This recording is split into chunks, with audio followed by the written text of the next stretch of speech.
What is going on, Amazon sellers? Welcome back to the weekly show where we share some news and answer your questions. I'm Chris Grant, and to my right is my co-host, the bibliolatress, Chris Rasick. That is someone who has a deep respect and reverence for books. I thought that one was right on the nose. For those of you who may be new here, our job is to try to make your life a little bit easier as a seller. Maybe you've got questions about retail arbitrage, online arbitrage, wholesale, whatever it is. We're going to try to help. You got questions about Keepa, anything else, bring it here, drop it in the chat, and we will answer your questions. And of course, we're going to share a little bit of news, maybe a nutty Amazon story or two. Let's dive in. Chris, how's your week shaping up so far? So far, so good. No complaints, really. There's nothing, no big highlights, and that's a good thing, I guess. You know, it's usually when I come loaded for bear with some sort of comment, it's usually something wacky. So, right, yeah, absolutely, Corey. Good to see you, man. Stoicism will definitely live vigorously through us. Chris, Is that foreshadowing for the amount of smack Corey's about to do that we're going to have to be stoic? That's a good question. That's a good question. Chris, I need to open the show with an apology to you. I forgot our anniversary. We've been doing this for a year. Live Wednesday shows for a year now. No kidding. I didn't realize that. Yeah. It was maybe 2 weeks ago would have been the 1 year anniversary of doing these Wednesday shows live. And have we missed a Wednesday? I don't believe so. I don't believe we've missed a Wednesday. Yeah, nothing off the top of my head. I think we've been here every week too. It makes me feel good, right? Right. Yeah. I mean, we talk about consistency enough that it would be bad if we were not as consistent as we can possibly be. That's true. That is very true. Yeah. Before we dive into the show, we do have a lot to get to, and of course, we want to answer your guys' questions. And Ryan, Corey, thank you. Make sure that if you've got questions, drop them in the chat. But before we get started, we've always got a little bit of an ad. And this week, I want to talk a little bit about Soichiro Honda. After World War II, Soichiro Honda, he didn't have enough money to mass produce motorcycles the traditional way.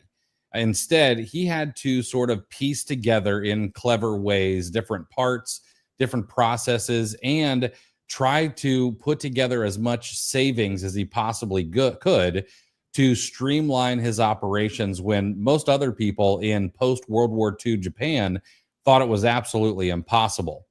Well, that scrappy mentality that Soichiro had turned Honda into one of the biggest motor companies in the world before they began their foray into making actual cars, which of course they went on to be, one of the best-selling cars in the entire world. Well, much like Soichiro, as an Amazon seller, you don't necessarily need more tools, more subscriptions, or more overhead. You really need a smarter system. And that's where Seller 365 comes in. It bundles all of your essentials together: tactical arbitrage, inventory lab, a smart repricer, Feedback Whiz. You can get ASIN alerts. Matter of fact, Feedback Whiz alerts actually just alerted me this morning before Amazon did that I've got to deal with an inauthentic complaint. And if you so choose, you can even wrap up your reimbursements in there, which it's the more expensive plan. But they will do reimbursements for free up to $1 million in sales. And they just announced that they will actually fight the reimbursements that you get that are based on cost for you. So all you've got to do is give them your invoices, give them your receipts. And when Amazon reimburses you $10 for that $50 buy cost good of yours, they will go and they'll fight that on your behalf and try to get that reimbursement up. And this starts at $69 a month. Goes anywhere from $69 to $79 to $199 a month. So if you want to be scrappy, you want to be smart, you want to be like Soichiro, go and start your 14-day free trial over at getseller365.com. That is getseller365.com. And that is a 14-day free trial to give it a spin. Be like Soichiro. That I see why they went with Michael Jordan. Why Gatorade did. Be like Mike it's far easier. Let's stay on that reimbursement thing for a second, because this is new to me. So, and this is a hot topic. I mean, I've seen it come up in the FBA Today Facebook group. Nobody seems to be happy with it. And if anybody doesn't have problems, they're just simply not talking about it. I get that part. But so they will fight the reimbursement cost for you. And I feel the need to, that could be powerful, right? We don't know what success rate is yet. That's probably TBD at this point. However, we do know that Yoda, the CEO of 3 Colts, has had multiple audiences with Amazon. He has some sort of communication channel, and they've invited him, as part of, the voice of the third party sellers. They go to him for some serious information. So you connect those dots, and this has some serious potential, right? Yeah, I think so. Yeah, I mean, and I don't know exactly, like you said, I don't know what their success rate is going to be. I don't know what percentage they're going to increase the average reimbursement. I'm hoping that it's a significant percentage. But I mean, the biggest thing is that you don't have to do it yourself, which means you get to get rid of the headache that is beating your head against the Amazon brick wall. And you can let someone else beat their head against the brick wall instead, which is that alone is probably worth it. It's already it's a frustrating topic, number one. And then it's even more frustrating that, I've got to go and I've got to upload all these invoices or receipts, and they're all over the place, and then I got to follow up on them. Man, I'm just going to let someone else do that. That's not something I'm going to deal with at all. Yeah, and take some rejection off your plate too. Let somebody else get rejected on your behalf. That'd be good for the mental health too. Exactly. And I should say here, you can do this a couple of ways. Number one, you can just get the Seller 365 Pro plan, or whatever they call it. That's going to be $199 a month. So it is a big increase from the $69 a month. But you can just use their reimbursement service on its own if you don't want to go that route. And it's called, I don't know, Dime Tide. I'm going to call it Dime Tide because that's what makes the most sense. And it doesn't cost you anything for the service, but they do charge, I think, 25% on whatever they get you back. So, what's $199 minus $69 is $130 a month. Divide that by 0.25. All they've got to do is get you back $520 a month in either reimbursements or additional reimbursements. And then the additional cost is a wash. Yeah. So $520 a month, and the $199 is no added expense at that point. Yeah. Essentially. So yeah, that's exciting. I'm going to want to keep tabs on that for sure. Yeah, absolutely. All right, we've got a lot of news this week, or a couple pieces, but the very first one, May seems to be starting out with a bit of a gut punch to Amazon sellers. Now, you probably got the email today, maybe yesterday, or maybe you've looked at your capacity manager already on Amazon. For those of you who don't know where that is, it's on your inbound shipment page down near the bottom. It's a very small pop up rather than a pop down menu. But it looks like just about everyone is getting lower capacity limits. Some sellers, like myself, saw a 20% drop, 23% to be right on the money. But others are saying that they've gotten hit with up to 75% in reduction of their capacity. And I tweeted Amazon seller help, and and I was like, maybe this is a bug. Well, they got back to me and they said, no, it's not a bug. Amazon Ron, who's my favorite Amazon seller help person, from the official seller help account, confirmed this is part of their normal monthly updates.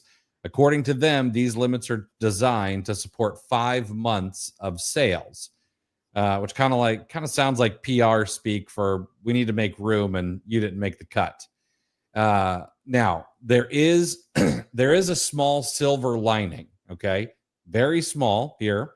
But if you are over your limit, meaning you got cut enough that you have more items at Amazon than you're going to have storage starting tomorrow, well, overage fees are gone. Those were actually eliminated back in July of 2024, even though in some places they do state that there are still overage fees. Well, Ron also said, here's actually the right place to look for that.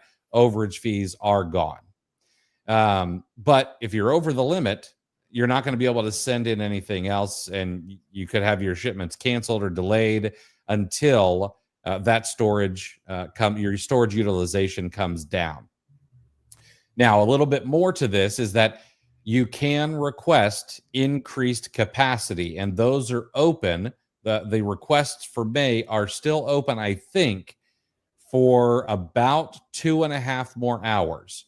I believe those close at 5:30 p.m. When Amazon says 5:30 p.m., they mean specific. Oh my God. That's already something I don't like, and I just did it. But 5:30 p.m. Pacific time, so you've got until the banks close on the left coast to be able to get those requests in. You do have to give them a good reason. They're not just going to say, hey, you can just, sure, you can have it because you said so. And if you want that additional storage space, you have to pay for it. So you have to tell them what you're willing to pay for it. This is the part I really don't like. If you want to request additional storage space, you have to tell them why, give them a good reason. And then you also have to tell them, hey, this is the maximum amount I will pay per square foot of extra space. All right. Now, your actual cost for that increased storage may not actually be that high, but if they approve you, it could be up to the amount that you say you will pay. So, I mean, it's a very weird system. Now it does seem, at least according to my own dashboard, and I haven't had anybody send me screenshots. I need to ask, but it seems that at least according to my dashboard that we may see a bit of a bounce back come July. But unfortunately, first in June, it looks like there may be another drop. And I know that these are estimates, so we don't know for sure. But to me, I got a 20% drop for May. I got about another 20% estimated coming in June. And then for July, it looks like it's coming back to what my April capacity was. So what's really going on here? Well, we don't know. And we can't say for sure because Amazon's communication is, well, let's just say Amazon must be really good at nonverbal communication because they certainly lack in the verbal communication department. But I've got two theories here. One, and I know some people are going to roll their eyes, this could be a consequences of tariffs. Bigger brands, private label sellers, wholesale operations, they may be getting heavy ahead of expected tariff hikes. And if you think that's silly, let's look at Apple. Apple does not sell directly on Amazon, but what did Apple do when those tariffs were announced on China? They had something like $3 billion worth of iPhones put onto an airplane and shipped to the United States basically overnight. Are there other brands that could do this? Yes, there are. Anchor is one that actually comes to mind. They could throw their products on an airplane. All right. So perhaps these larger sellers, maybe even wholesale sellers, have gotten inventory ahead of tariff increases, and maybe they're on their way to flooding the fulfillment centers now because maybe they've locked in those cheaper costs of goods because we don't really know what's going to happen with tariffs quite yet. And maybe they're betting on some price increases later on down the road, but they've kind of locked in this inventory for the next couple of months at a lower price, which honestly is just, that's smart, if they expect these things to happen. My second theory is maybe there is a bit of Prime Day pressure. Amazon's already told us that the inventory cutoff windows to be eligible for Prime Day, now they're in June, so we've got a little ways to go. But if some of these larger players are seeing longer FC transfer delays, and maybe they're sending more in now just to be safe and make sure that their inventory is distributed across the entire Amazon network to be able to take full advantage of what should be, or what is expected to be, the biggest Prime Day sale ever. It's going to be 4 full days. So I would imagine people are expecting big numbers. But that's where we are. If you're a small and medium-sized seller and you just got squeezed, it's not personal, although it feels like it. It's probably just Amazon doing some math. You're going to need to keep an eye on your capacity manager. MFing season may be in full swing a little bit early.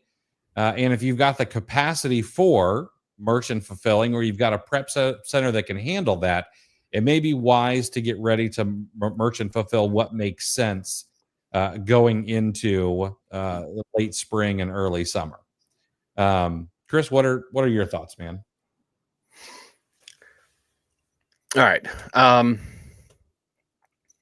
Your first theory of the tariff play, I don't think that's it.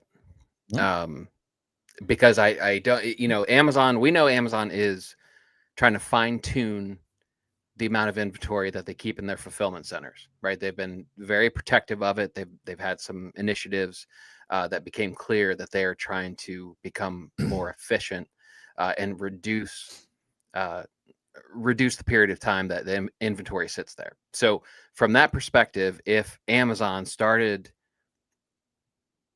either getting wind of or starting to get some big shipments from big brands, and they ultimately want to limit inventory in the fulfillment centers, it's a lot easier to send out one email to Anchor and say, hey, no, you got to cut it out, versus completely revamping the calculations on the capacity monitors of all of the third-party sellers. Mm-hmm. I think they could just say it is what it is, and a handful of big brands, just give them the same error message that we get, that you've already got too much supply and we're not going to let you ship any more in. Mm-hmm. Right? So I don't think it's a tariff play. I don't think it's Prime Day either. not to crap on both of your theories, but okay.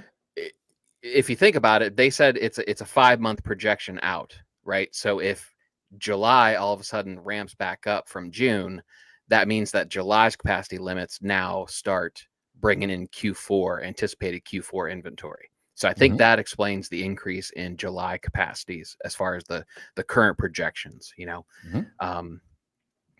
I think this is simply Amazon trying to get more efficient in general.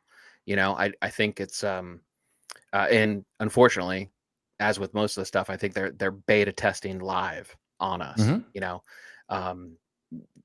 They certainly, obviously it goes without saying, we would have appreciated a little bit of notice as to these changes. But I think they're just, we started getting those messages that we already have too much supply.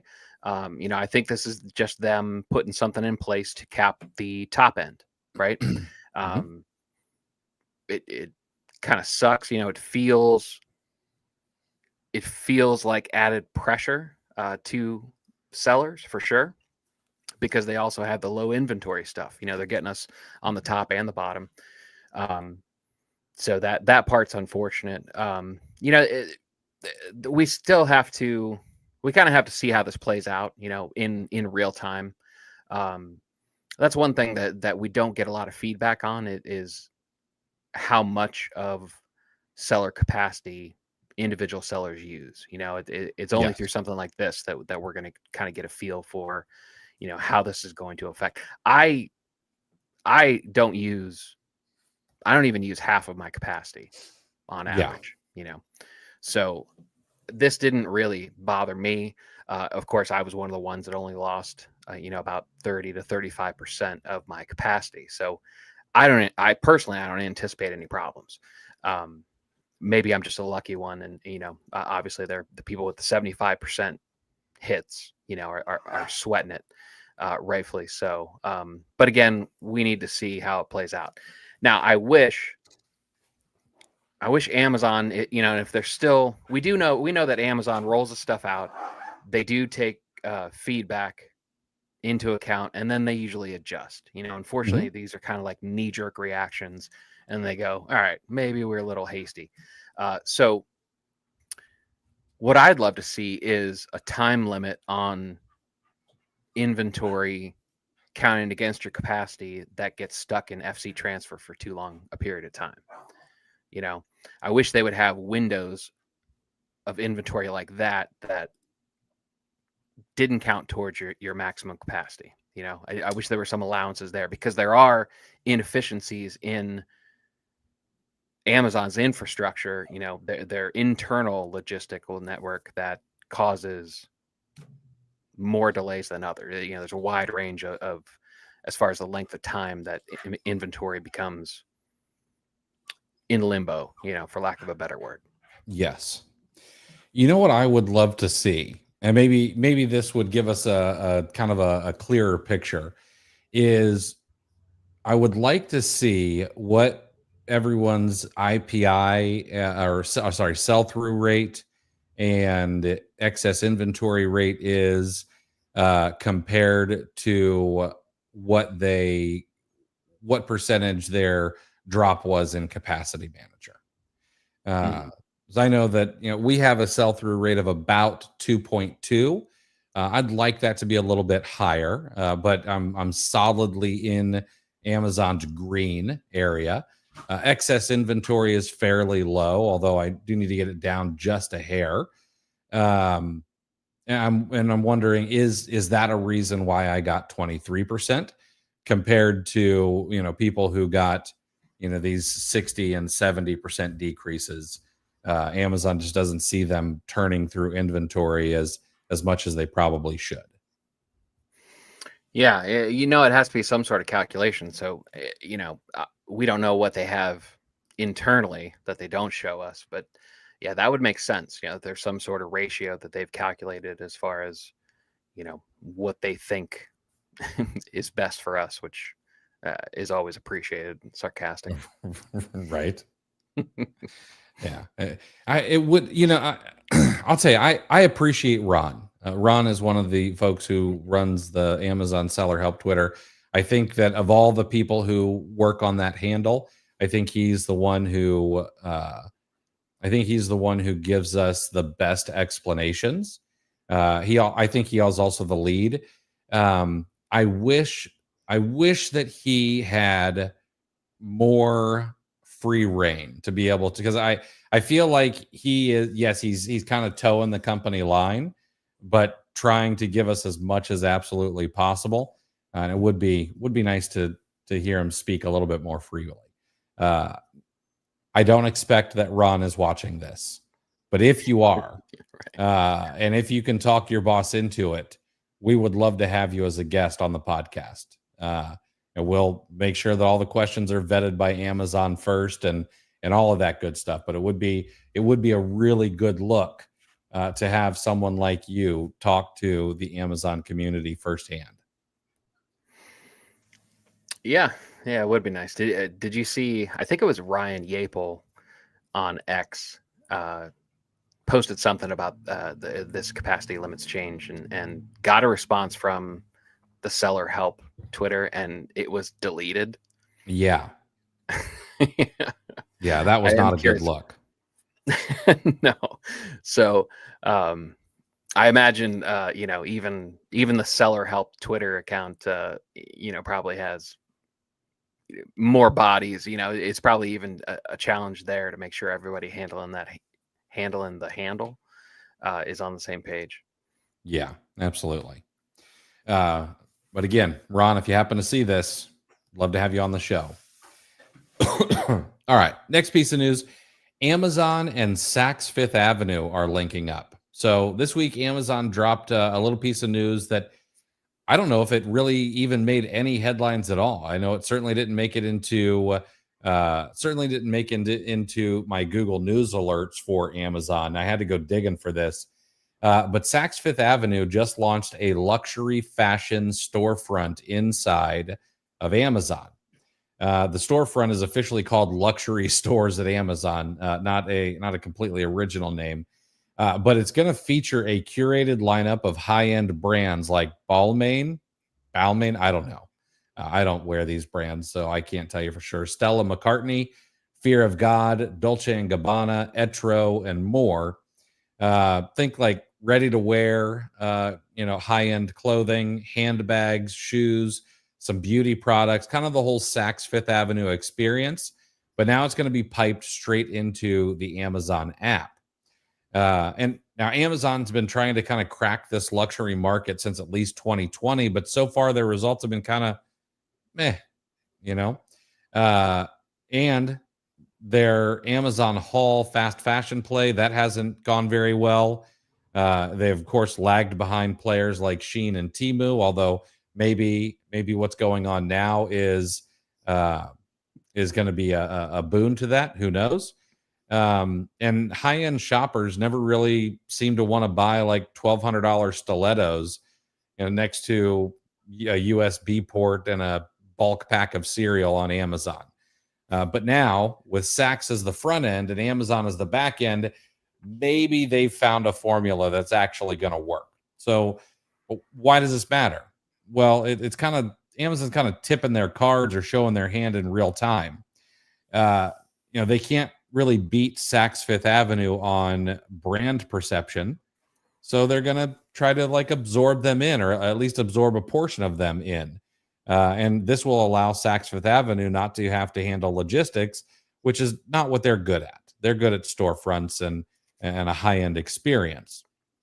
So Saks will bring this curated experience.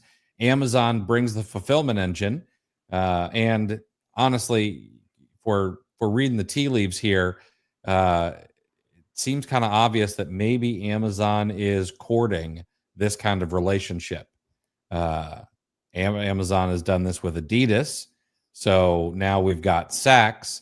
What's down the road? Is Nordstrom, is Dillard's, who else is going to bring some of their products to the platform? So, and this is kind of a signal that Amazon really wants that higher margin customer, which they've had sort of in the past. But now they're kind of willing to partner with legacy retail to get that customer who's willing to spend a couple $1,000s on a t-shirt. And since this will happen inside the Amazon app, this means that they're probably also going to get some higher end shoppers on the app as well. Those customers who may feel a little less price sensitivity and are willing to buy your overpriced shampoo or your overpriced bag of Costco snacks rather than send their assistant to the store to grab it for them. All right. Now, good news is these probably are not brands that any of us could bring to the platform anyway. So I kind of think this is going to be a win for the Amazon seller. Chris, what do you think? Oh, I completely agree. I hope this opens the door for more luxury brand partnerships to bring on, because we don't really get to play in that area of the marketplace very much anyway. there's going to be an odd seller or something that you know, the random ones that are still allowed to sell Michael Kors and stuff like that. But you know, I think the everyday seller is going to benefit from this. It doesn't take much away as far as you know, the brands selling it themselves on the platform, and like you said, these are customers.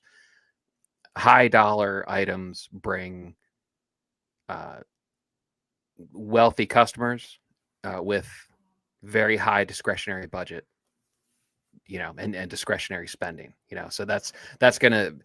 I have a hard time believing it wouldn't lead to trickle down, you know, additional purchases. You know, hey, Mm-hmm. oh, by the way, I do need some more body wash, or you know, I do need a pack of Nike socks, you know, or you know, whatever it may be, you know. But it's and we know how easy it is to spend money digitally. You know, it's not you know, especially when you have a massive budget anyway. You know, this could be a rising tide that we get lifted on, in my opinion.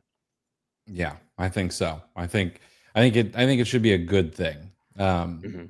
Yeah. All right. And I wonder how Saks lost inventory will be reimbursed. Yeah, great question. Great question. I don't know. All right. And guys, we've got one more piece of news, and then we want to answer your guys' questions. So make sure to start dropping them in the chat. You got something you want to talk about with retail arbitrage, online arbitrage, Keepa, whatever it is, make sure to drop it in the chat so we can answer some of your questions today. Um, Chris, this last piece I read directly out of your newsletter, which you guys can subscribe to over at oaleads247.com. That's oaleads247.com. It is a what Chris would call a sometimes newsletter, but what I can tell you is that every time it's good.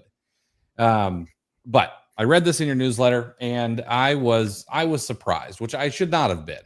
But Amazon Prime is still growing. According to new data from CIRP, which I don't know exactly what that stands for, Amazon Prime hit 196 million US members in quarter one of 2025.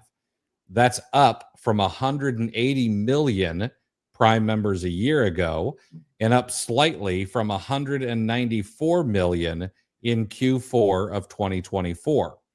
So if we zoom out for a second, CIRP has been tracking this since 2012, when Prime was kind of still a novelty and people thought online shopping was just for books and maybe some weird electronics. Since then, Amazon Prime has seen double-digit growth.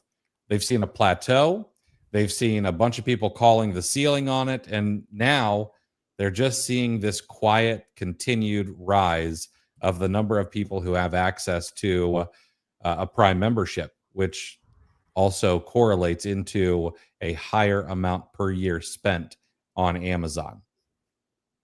The thing is, Prime is sticky and it's compounding, just like a Costco membership is sticky and still growing somehow. But it's sort of part of the American household now. Okay. CIRP even says that their estimate reflects individual shoppers. So households with multiple users push that number up. So, like, what's the takeaway here? Well, this really is more than just a vanity metric for Amazon. This is actually kind of a signal for us Amazon sellers. Amazon really is still the place to be. It's the place to sell your wares. Prime keeps pulling people in, and with every new subscriber comes a bit more opportunity, especially as more and more sellers seem to want to move on to other things. And we've got to remember that 196 million shoppers are living inside Amazon's walled garden. Like that's a customer base that you get to tap into. That's your market. And somehow it's still growing. And Chris, here's what I'm curious about. I mean, how many more Prime members do you think Amazon can really get? It like is access to 250 million US shoppers in the realm of possibility? And if you think so, I want to make that number a little more clear for everybody. That's 75% of the population, or it's almost everyone east. That's to the right. For those of you in Ann Arbor, east is to the right. of the 100th meridian here in the United States. So it's a massive number of people. It is a massive number. Can we get to 250 million? Yeah, honestly, I do think so. Because I had Perplexity pull up some numbers because I wanted to know, kind of the basis, right? So I asked what the total population of the United States was, and that number is census info. Most recent is July of last year. And they said 340.1 million as of July of last year is the U.S. population. Wait, sorry, what was that number again? 340.1. Okay. So, and then from there, I said, okay, out of that number, how many of those are 18 years of age or older, right? And they said, as of early 2025, approximately 77.8% of the U.S. population is over the age of 18. So that equates to 270 million, right? So going from 196 to 250, I think it is possible, right? Because we're looking at probably within 5 years, the total number could push 350 million as far as total population, which is low single digit growth. It's probably like 2 or 3% growth rate. But I think what you have to keep in mind is we have generations of people who are becoming adults, establishing their own households that grew up with a Prime membership.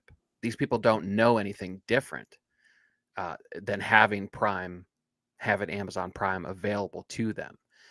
So it's I think it's very, very tough to walk it back. And then Amazon is very well aware of the assignment. They're investing in making Prime more attractive. And not only is that an effort to increase new memberships, obviously it's to retain the existing crowd as well. Amazon Prime, think about television, cutting the cord isn't a fringe action anymore. We pretty much have segmented and we kind of build combinations of streaming services. So Amazon having one that comes with the Prime membership is definitely a positive. They've invested in live sports and broadcast rights. So there are certain the great move was the NFL, because that still remains the most popular or the highest rated live sporting event, which essentially that's all broadcast TV is anymore. That's 90+% of the draw of actual broadcast television would be live sporting events. Everything else is available, at your leisure and is bingeable, so that's about the only thing left, which, pour one out for the people selling advertising, actual TV commercials. That's I don't know who has it worse, them or print media, right? So, but yeah, so I think this is going to keep on growing. And here's the thing, if you rework the question, the real question is, what would cause Prime memberships to actually drop? And I don't think we know the answer. I think at best we could very, very generically speculate that maybe there's some sort of maybe it's politics or something. Maybe these people that organize all of these boycotts actually hit on something that has some sort of effect, or maybe Jeff does something that really tarnishes the brand and has some sort of social negative impact. I think, and those are tough to predict, but I think that's probably what it would take, if we're thinking in the 5 to 10 year from now range. I think that's about it. So, but if that doesn't happen, even if it's low single digit growth, I think that number can easily still keep climbing. Yeah, I think so too. All right, guys, it's time for your question. Whatever questions you guys have. Yeah, Najim, yeah, Prime membership. I think it would only drop if there would have to be some black swan event, like Chris mentioned. Someone hits the right nerve with the public, and or a competitor comes out of the blue that can actually take on Amazon in a real way. That's have to be what it is. All right. And even sorry, and even on that, even if you think, well, Walmart, if we go beyond 10 years, maybe, but within the next 10 years, it's not going to be Walmart, because they'll keep eating into it. I think, that's a safe assumption, but I don't trust them to be a real competitor in the next 10 years, because let's face it, Walmart, they make bad decisions. They are still Walmart. Everybody's kind of high on them because of the marketplace and because they rolled out the red carpet for third-party sellers, and that's just answering a pain point, and that's very, very temporary, but look at what they've tried,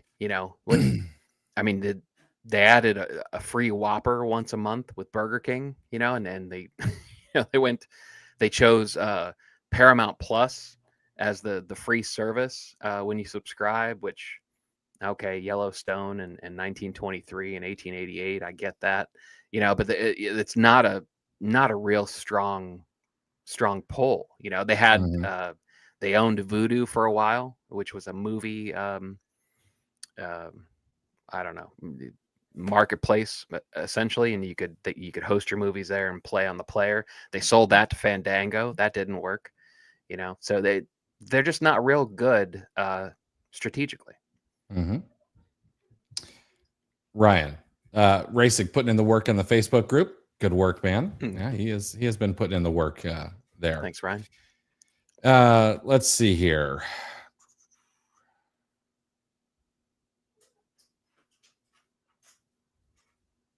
Yeah, Luke, I would agree with this. Amazon does suck at math, and I certainly hope they're not getting AI to do it for them, because I'll be quite honest, ChatGPT is not great at math. It has been subpar when I've tested it, and I suck at math. Makes sense, though. It's we kind of forget what ChatGPT is. It's essentially a really, really beefed up text prediction machine. Right. So that would make sense that math is not a strong suit. Yeah. Let's see here. Yeah, interesting. Lonnie, all your capacities remain the same for April and July, except apparel. It was reduced like 60%. That's crazy. See, my apparel, my oversized, hazmat, all of that stuff, none of that got affected. It was just the standard stuff, which is interesting. All right, Christian. Finally looking into using a prep center. Any tips? We're deep into RA, but slowly shifting to OA because of it.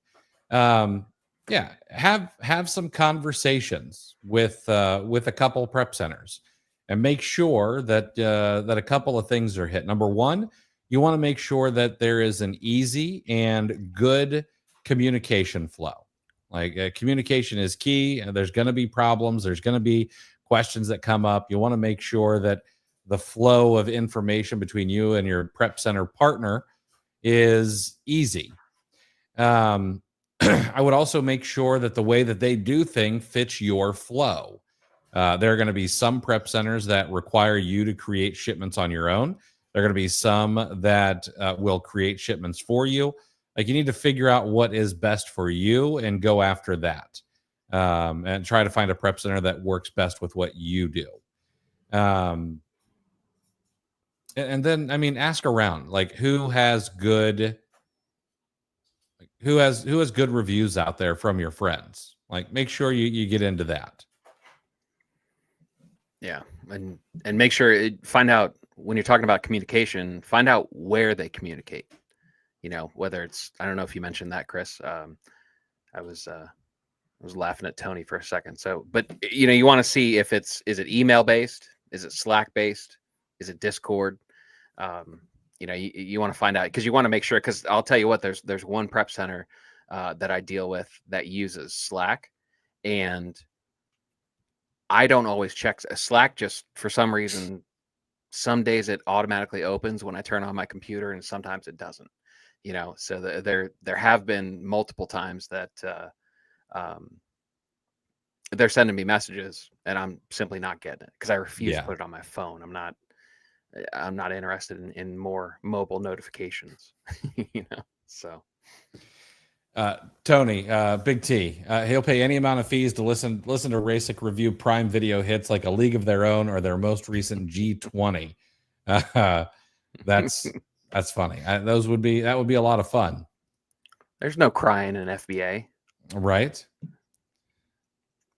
All right, Tony, I appreciate you, man. You're good man. All right, let's answer this next question here. Iad, I hopefully I'm saying your name right. If not, you're more than welcome to correct me. But hey, Section 3 is killing me. I had an account get suspended.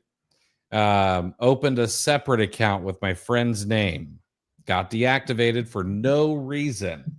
Says suspicious, reinstatements rejected, all docs given. FML. Yes. I hate to take Amazon's side here, but you screwed up. And so now not only do you need to overcome that Section 3, but you're going to have to make up for opening up that second account. So here's the thing. And I'm not going to lie to you and say I've never told anybody not to open up a second account. If I think that they've done nothing wrong, but you got to be really, really careful if you're going to actually break Amazon's rules, because Amazon is not just some retailer. Okay. Amazon is a tech and data company disguised as your friendly neighborhood shopkeeper. They are data driven. They have all of, they have so much of your data. They know what you watch. They know when you watch it. They know what you're buying. They know when you're buying.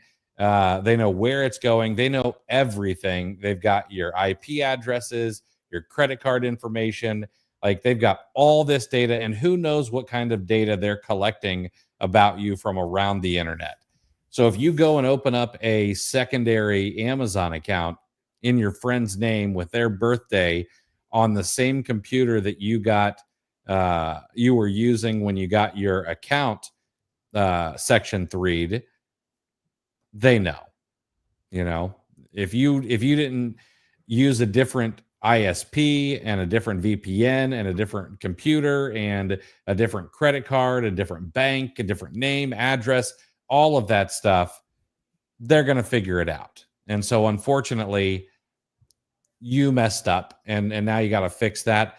You're at a point, you're in a place now where you're probably going to need to hire some help, someone that can try to get you back.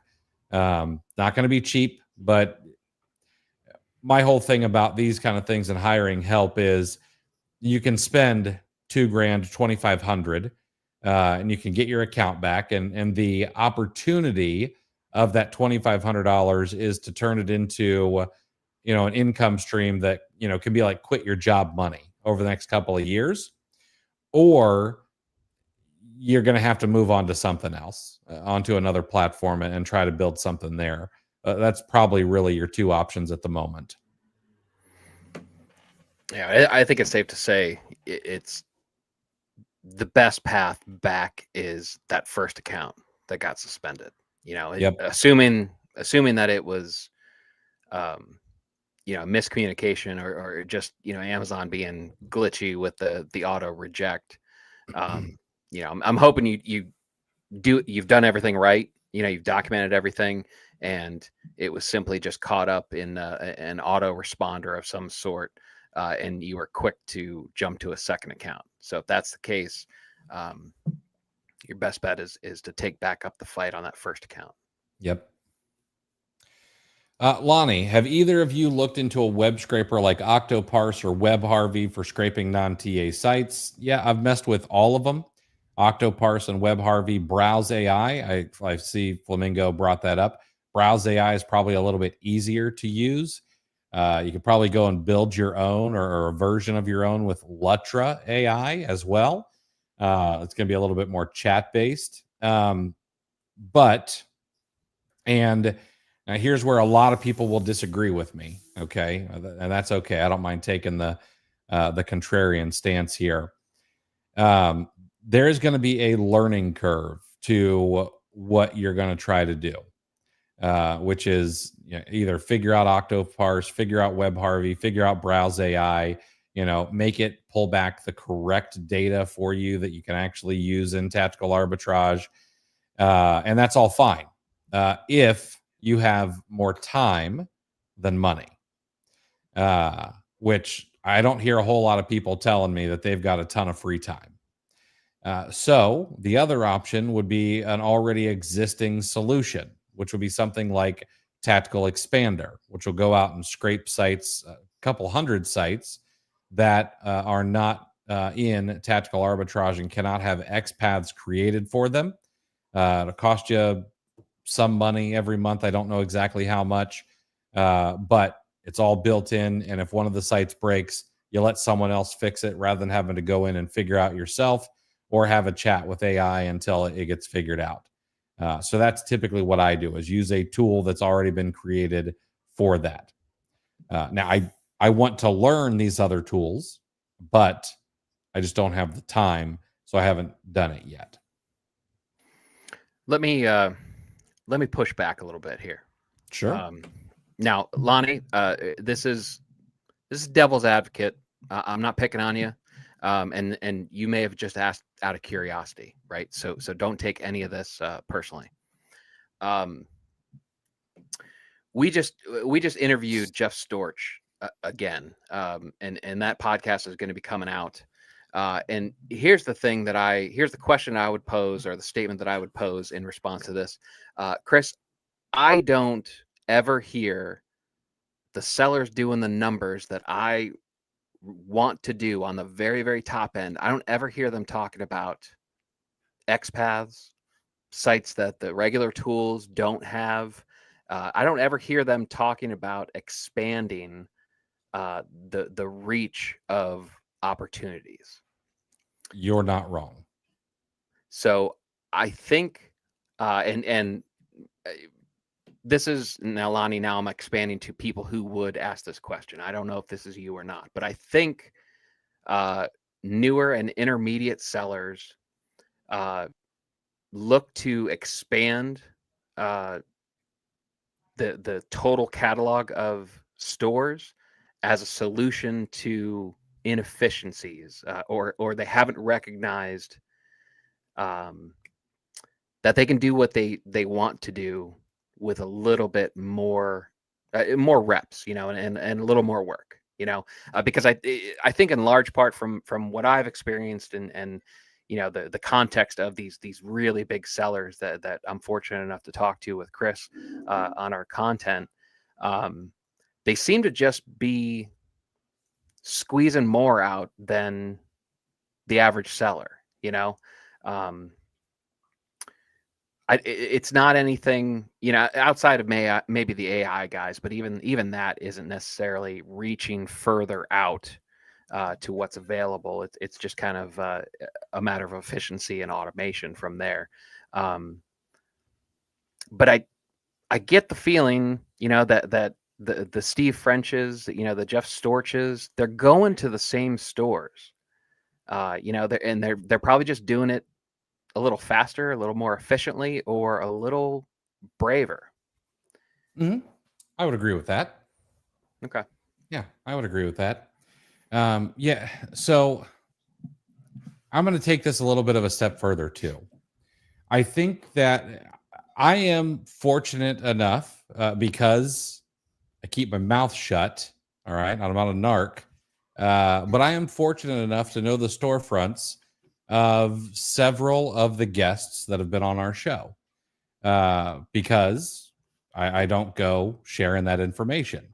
And because I know these things, I'm a curious person, I will go and I will study the storefronts of people who I know are successful.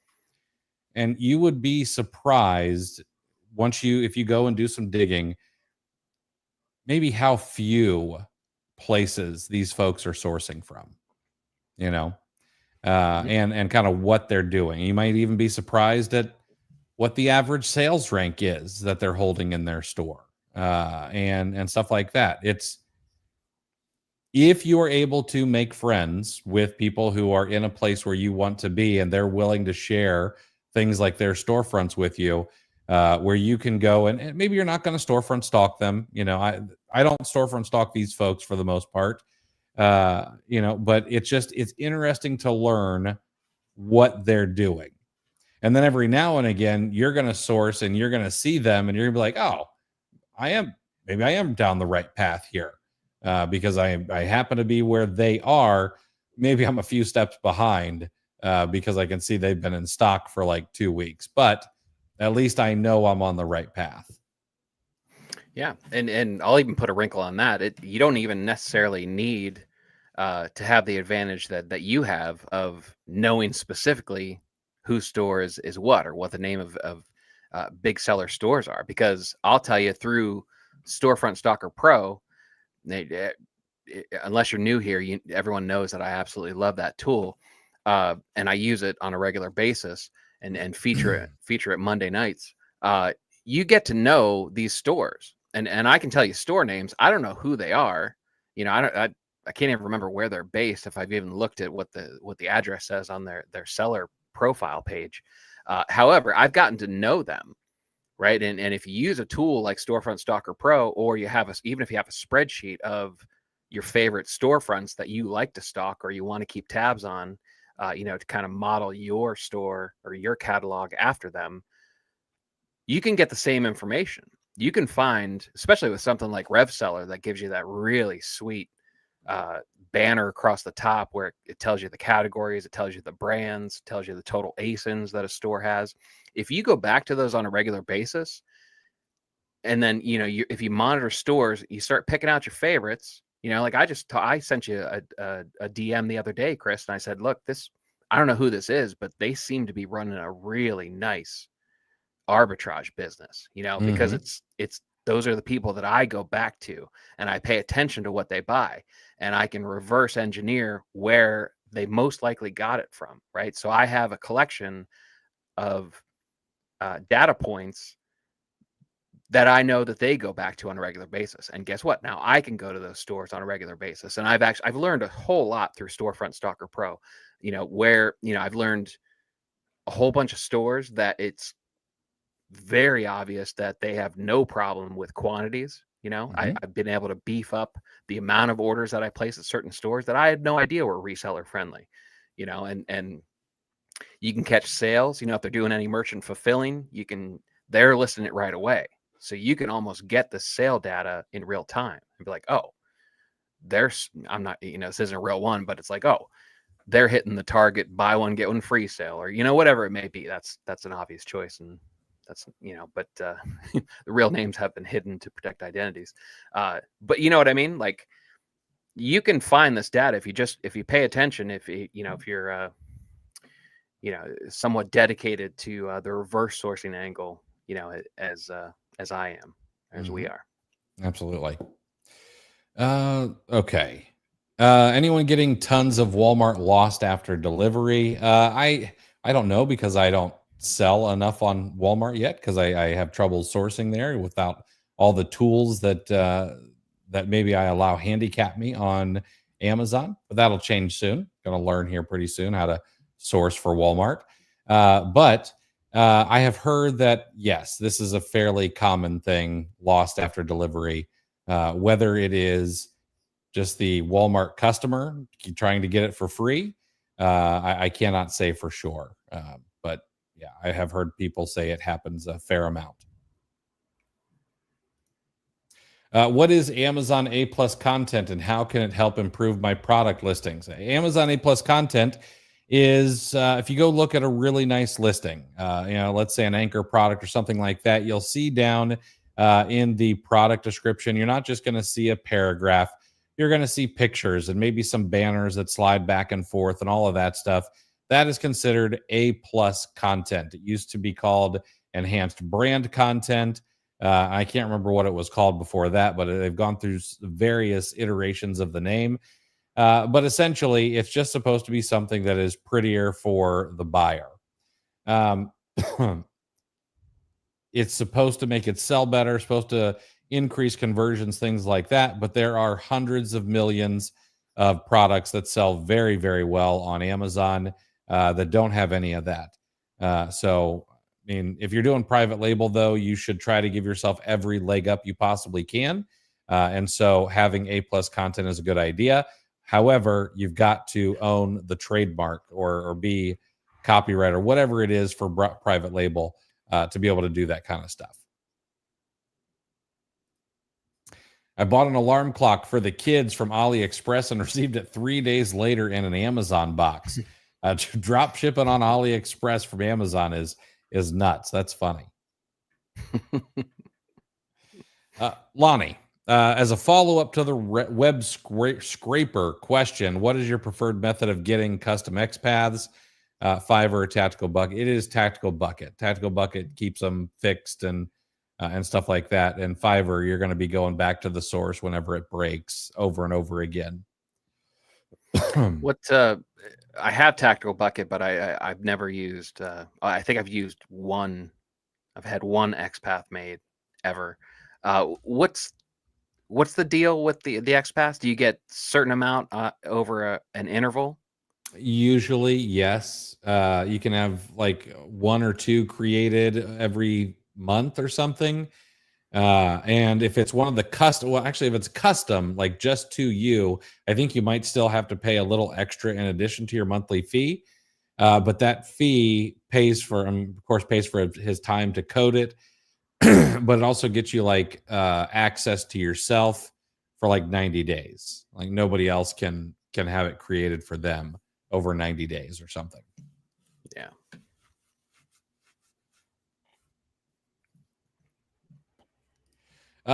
Big T on prep centers. This might sound weird, but someone we talked to about losing our brands said Amazon cracks down on Eastern European prep centers because they're used by counterfeit rings. That's interesting. That would not surprise me, to be frank. They know where a lot of counterfeit stuff is coming from. Goldmark promo. What repricer and why 20K per month and growing? Well, I've got 2 answers for you. I am a big fan of Aura and Dylan, who is the co-founder of Aura. Good guy, smart. One of the smartest people I know, I think. And he runs Aura. Great repricer. It's AI powered. You can also set it up to have its own rules and things like that. At 20K per month, you're going to be at $97 a month. I've got a code probably down below the video that should get you a free trial. But if you've got Seller 365 or are leaning towards getting Seller 365, where you're going to have Tactical Arbitrage and Inventory Lab all together, Smart Repricer is built right in. And I've tested it, and Smart Repricer is good. There are pre-built strategies. You can build your own strategy. I actually just built a new strategy just the other day in it to test something out, an idea that I had. And it's working well while I'm testing it. So, and that would be just in your $69 a month. And you get other tools to go along with it. So.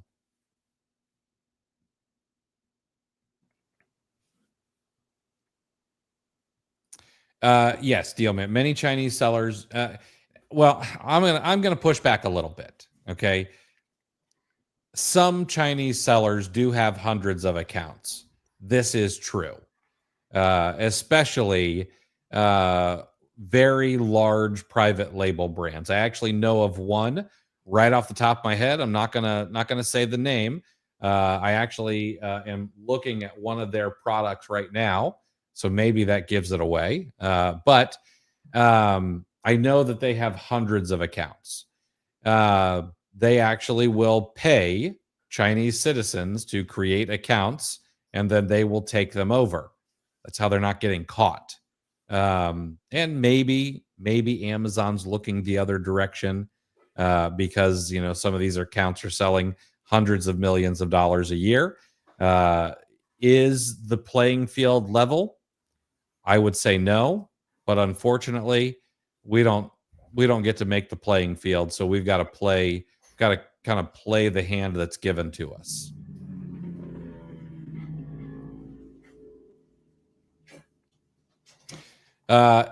Ead, is hiring help a sure thing for $2,500? No, nothing is a sure thing.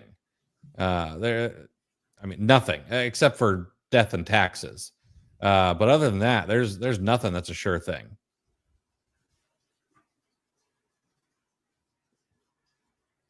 Yeah. Okay. Corey, not only are you one of the only people here at 50K months with no repricer, but you're also nuts, man. Absolutely insane. But I like you. I like crazy people. So I tell you, I was thinking about this after I think it was the Sunday show, and Corey and I went around and around about some American League baseball, and after the show, I think that I have a theory that there's something about people who live on peninsulas. Because essentially that state up north is basically just North Florida. There's something about the people, and Chris, I'll give you a pass. You're born and raised in Ohio, but there's living on a peninsula does something to people's wiring, man. I this isn't going away, this theory. There's something to it, I think. I don't think you're wrong. I don't. Yeah. Let's see here. Yeah, my software costs in 2024 were software costs can easily get pretty high.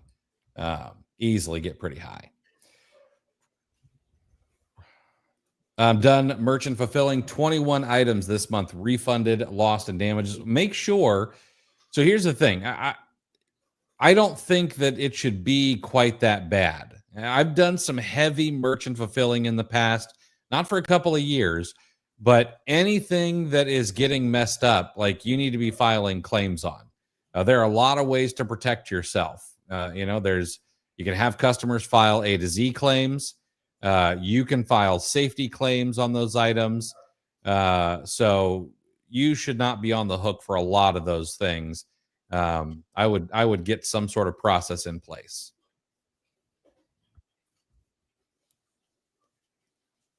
Lonnie, would love to see some content on Smart Reprice. The only training I've seen is AI generated video on their site. I can work on that. It's a tough thing to do when repricers pull all of your information into them. I kind of need like a playground, to be able to go and show things off. I'll have that conversation. I've actually had this conversation with more than one software. Like, hey, can I have a playground so I can make videos? And that's not something that's happened at all. So I'll work on it. Yeah, you'd spend twice as long making the content just redacting stuff. Exactly. Hey, Brian, I won't call you a narc, Chris. Why don't you go ahead and pop a couple of those storefronts in the chat? Yeah, I can't do it. I've got this moral compass that gets in the way. Najim, are returns or damages the same on FBA and FBM?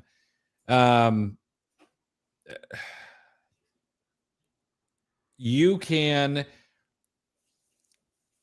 be a little bit more heavy-handed, typically merchant fulfilled, than like FBA might. So here's an example. Let's say that someone sends a pair of shoes back, and they got like dog crap on the bottom of them. They're obviously old, and things like that. Well, with merchant fulfilled, you can open that thing and you can obviously be like, well, obviously this is a scam, and you can handle that. Where the employee at Amazon, they don't give a crap about you. So they might be like, oh, this was distributor damaged. And then when you get it returned to you, then you got to go and open a case. So in the end, the outcome should be the same. However, it's just like, how do you get there is kind of the deal.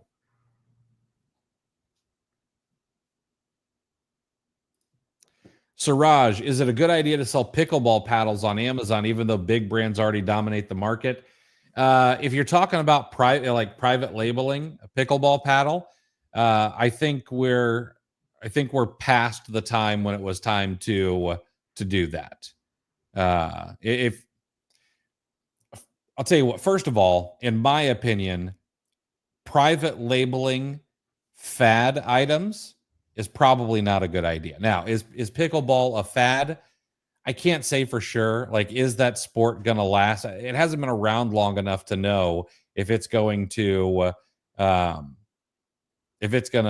have the Lindy effect, push on it. Like, is it going to be here in 20? I have no idea. Maybe people stop playing it in 2 years because that stupid noise that it makes. I don't know. So with fad items, it's played out. If I were going to private label something today, I would go out and I would find a product that's been selling for years, and I would either figure out what the shortfalls are, take all of the reviews, take the 1 through 3 star reviews of a product that's been selling for 3, 5, 10 years on Amazon, and then go fix the problems, make it better. Make it stand out more. And then, or alternatively, I would create a replacement part, or, something that goes along with something else. So again, you could go with I don't know, let's say it's a yard tool, like a steel chainsaw that people obviously buy a great deal of. You could go and read reviews and be like, oh man, this would be great if it had this. Well, can I create that piece that people would like to put onto a product that already sells well? Probably. And you could do well that way as well. But I think selling pickleball paddles is the same as garlic presses. Its time is over. Have you played pickleball, Chris? No. No. I play for sport. If I want to get pissed off at a little ball, I'm gonna go knock around a golf ball. Spoil. I keep wondering. Yeah, exactly. R.I.P. John Feinstein. I keep wondering when people are going to remember that ping pong exists. Right? Like, I don't. Why do we have to split the difference between tennis and ping pong with pickleball? But the one thing we didn't mention, if you're talking about arbitrage, that's a fine idea to sell pickleball paddles, regardless Absolutely. of big brand domination, because Amazon is going to be the biggest brand, and the vast majority of the time, unless there are signs, you can go up against Amazon frequently. Mm-hmm. So Corey's just a glutton for punishment here. I want to say I'm not proud of No Repricer. Just want to get people to ridicule me, hoping I'll cave. I hope that's the case. And if you ever want to be publicly mocked, we're here for you. Anytime. All right. I think that's it. Anything else to bring up, Chris? No, I don't think so. If you haven't seen it yet, I know we've talked about it on this show. The interview with Nick Huber is out. It is published. Yes. And it is, I'm biased, but it was awesome to talk to him. He's such a cool guy. His book is out there. It's good. It's a great perspective, and there you go. Sweaty Startup. There's far more connections to what we do than you might realize if that's one of the one of the things you're not sure about. So you should definitely check that episode out. Check out the book, if you're a reader. It is really good. He's got a lot of really cool stuff, and definitely stay for the room temperature butter tip towards the end. That's it'll change your life. Yeah, absolutely. Yeah, that is a good show. It was a good episode. It's since it's not kind of our usual niche, I think it's being underwatched at the moment. So hopefully that picks up. But yeah, you need to go watch that. And Marcus, I see your question here. This is a more in the weeds business operation question. Are you guys setting your work schedule each day, or is this a weekly thing? Is it down to the hour or in 1 hour chunks? You overestimate me, sir. So I'll be quite frank. Should I use some sort of time blocking? Yes, I would probably get a whole lot more done, but I don't. However, I also have a little bit of a problem. I'm a touch of a workaholic. And while I try to balance that with making sure that I don't ever miss anything with any of the kids, or, and I'm still around for family time and things like that, I just work. I don't go out and do a bunch. I just work. But the answer to the question really should be, yeah, you need to set up some sort of schedule that way, and you need to stick to it. Go look up some of our talks about the Seinfeld method. Go Google time blocking, stuff like that, and that'd be the way to go. Yeah, Marcus, I'm not an example that you should follow either. However, I am the position that I'm in now may be relevant to you, or at least relevant to this question. Yeah, I've always said, like when you start dabbling in Amazon as a side hustle, or you hear about it, you get excited about the idea, and you start doing it part-time while you still have a full-time thing. There's a way to, kind of, and not even outside of these situations too, entrepreneurship is romanticized, right? Dropping the golden handcuffs, and leaving the corporate world, and not, punching out one last time, never to do it again. It's all, it all kind of gets swept up in our minds and romanticized, like I said. So I had too much of a knee-jerk reaction, right? I just reveled in it. I set a tea time for 10 o'clock on a Tuesday, and made sure I posted about it on Facebook and so that all my former coworkers would get a little jealous. Backfired when my father-in-law saw it, but that's a different story. But the reality of it is, once you finally realize that things need to get done, you realize that it does require some sort of schedule, right? So where I'm at now, and this is the realization that I'm in, is that I kind of have to be a little more regimented. As much as I hate it, hate the idea of it, but it is different when you own the whole thing, right? People will say like, oh, sounds like you quit your job to make your own job. It's like, well, yeah, but I call all the shots, so it's different. And then second point would be shut up when they say that. But exactly. But what I find at Marcus, what is helping me and might help you is I do a kind of a weekly organization. Okay. But I don't schedule tasks. I kind of schedule segments for different types of work.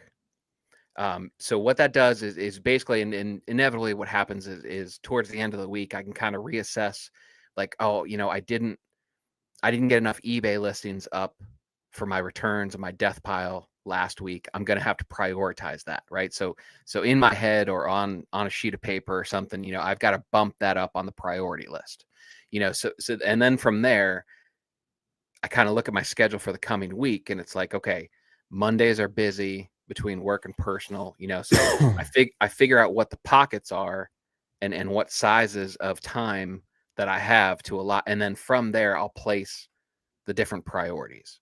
So it's kind of like there isn't a specific task, but I'm basically almost prioritizing my time segments throughout the week, and then I fill it in with mostly what I slacked on the week before. It's usually how it works out, but it's showing some results already. Just kind of taking it seriously and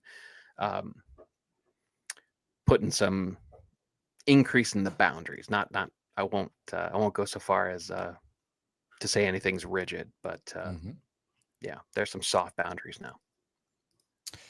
SQ on the Section 3 note, followed Chris's SOPs and how to arrange it, and got my account back in 12 days. Love to hear that.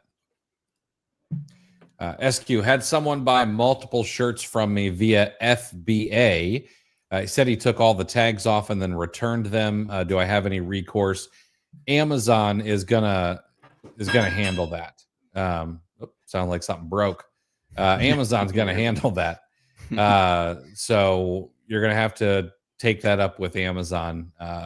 It may be something you get returned to you, and you got to open a claim for not being reimbursed correctly.